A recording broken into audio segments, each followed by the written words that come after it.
Hey, what's up guys? So it's been a few days now, the rest of the parts came in. I think I've got everything that I need to get the Freeride 800 back out on the trail, but I won't really know that for sure until I get the hood taken off. So let's get into it and see how much damage this did while it was cooking itself in there.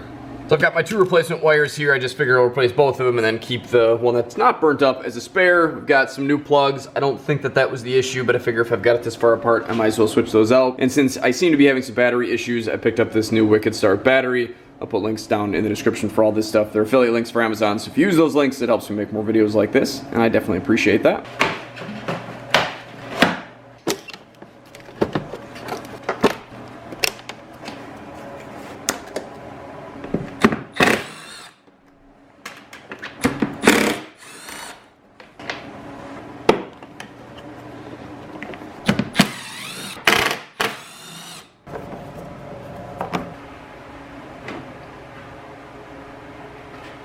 So now we should have slightly better access to all of this.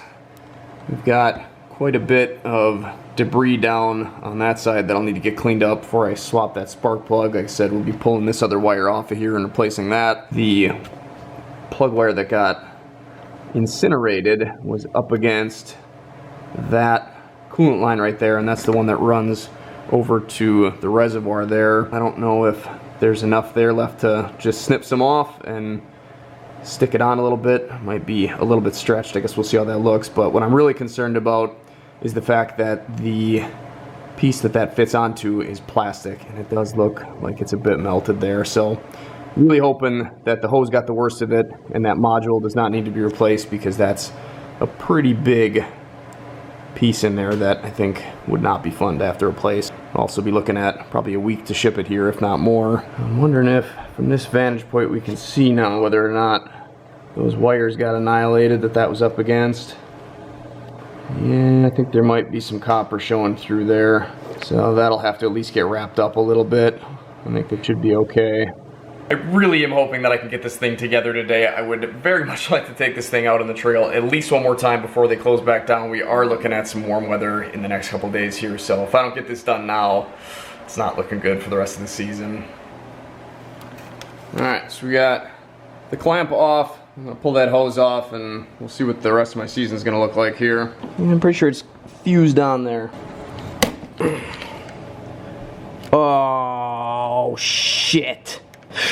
Well, yeah, I suppose it was weak. God dang it. Should have cut it off. For sakes. Well, that's certainly not good. Pulled the barb right off. Was just thinking that I should just snip it after the connection and then slit it open and cut it so it wouldn't put so much stress on it. Because of course melting it made it a bit weak, so there goes all the antifreeze, and boy, this is going to be one big pain in the butt because I've got to take everything off around here probably to get that part out. Damn it. Although now that I'm looking at this barb here, it looks like that is a bit melted on the inside, so that might have not been a great thing to just stick back on anyways. Long term, I'll probably be glad that I'd replace this, but god dang it, I sure was looking forward to riding this thing. So I actually just took a break and ordered the parts to fix this up. I'm just getting a new hose and a new module, and between that shipping and the accidental $3 insurance that I put on it, it's gonna cost me $50, which just seems ridiculous for that tiny little part. The good news is that the part is a little bit smaller than I thought it was, and it actually might not be all that big a deal to get it out. It's actually just sitting on this rail, and I think it just kind of pops off, so I will have to get way back in there to get that hose off. There's one on the bottom, and then the two on the sides here, so that's going to be kind of a pain, probably kind of a mess, but hopefully still not too big of a deal. I might not actually have to take anything more off. So I'll get that mess cleaned up, get the spark plugs pulled, switch them over for the new ones, and get my new plug wires back on.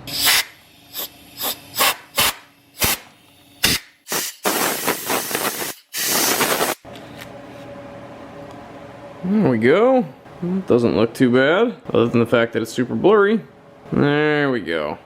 Yeah, not bad.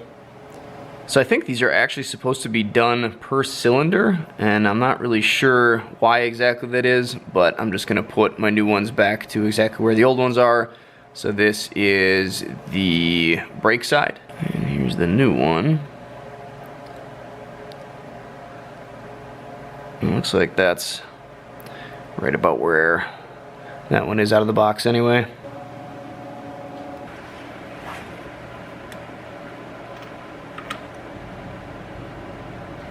There's a half a turn.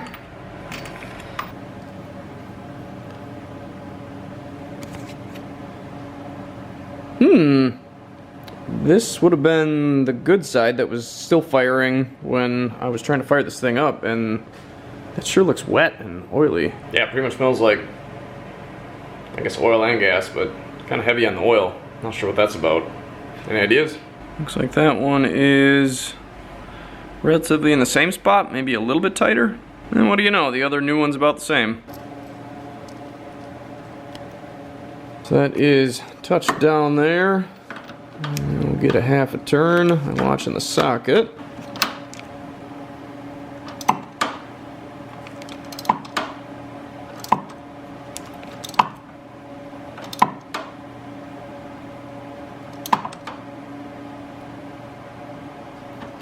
There we go. So now I had thought about throwing the spark plug wires on and just firing this thing up for a couple seconds just to make sure that it was going to run, but honestly I'm really hoping that I have come to the end of finding problems here and it should be good to go after this, and I don't want to introduce a bunch of air into the cooling system, so I think I will just try to be patient. We'll wait for that part to come in. I'll get the battery swapped out in the meantime, and when that part comes in we'll pick the video back up. Well, it's been a few days and still no sign of the parts that I actually need to get this sled back out on the trail, but in the meantime I figure I'll throw on some handguards. Rocky Mountain ATV hooked me up with these. They're sort of a sponsor of the channel. If you guys use the links that I've got down in the description, they send a little bit back my way, so if you want to pick anything up from there and you want to help me out, make sure you use my link. These are going to be the D-Flex motocross or ATV guards. They have them listed separately, but I think they're just about the same. Maybe some of the profile of the bracket is different, but as far as I could tell, they looked about the same. So I pulled the back portion of the clamp off and just stuck some blue Loctite on here just so we don't lose this on the trail anywhere. Use the good old Tusk T-handles to tighten these down. I'm not going to crank that down quite yet because we got to get this put on. Check our position. Looks like that should offer some pretty good wind protection. I think we'll probably leave that right where it's at. Although actually, I guess I think maybe I'm gonna adjust that over as far as I can get it. Get a little bit more protection out that way. So then this just goes through here and got a little nylock nut for the backside.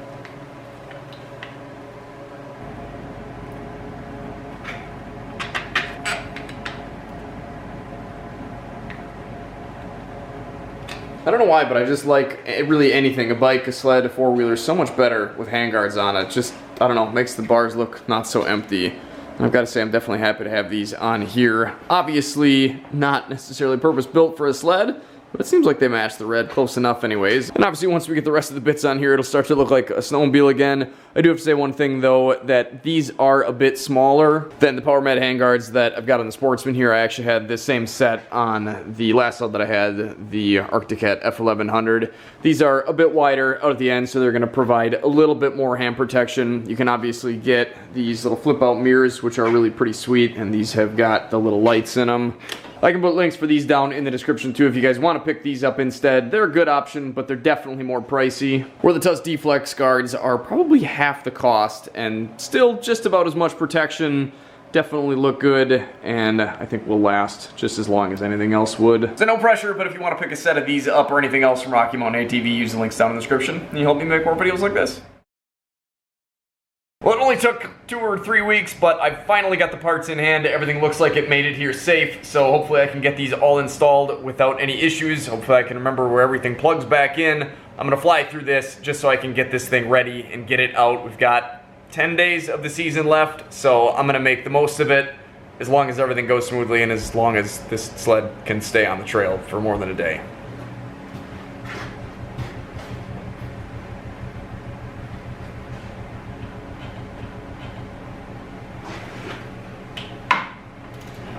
So as expected, that piece took just absolutely forever to get in there. It's a nightmare trying to work in that cramped space and get all those hoses back on.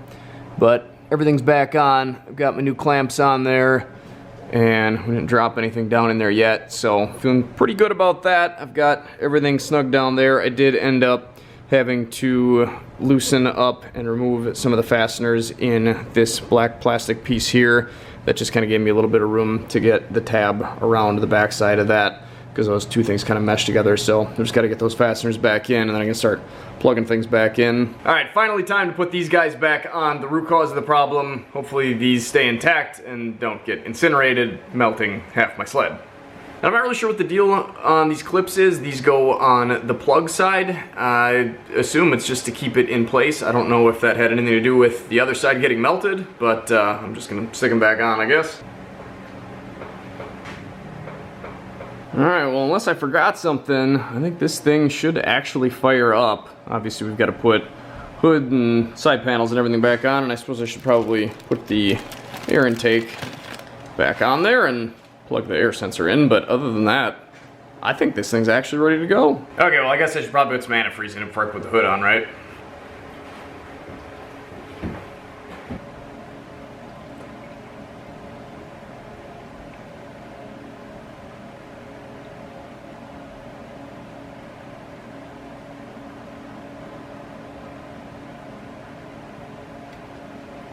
Apparently somebody didn't understand how this cap worked. Just went and forced it off.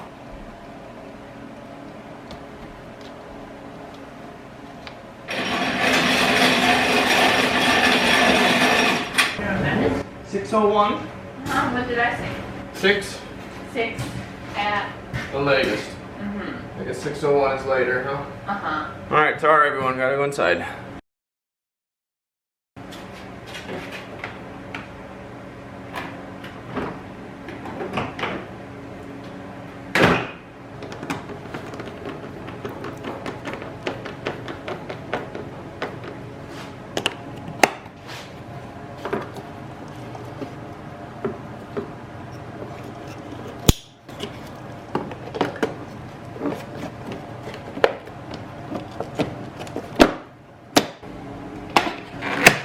Well, that looks close enough to a snowmobile for me. I'm gonna see if I can get this thing fired up.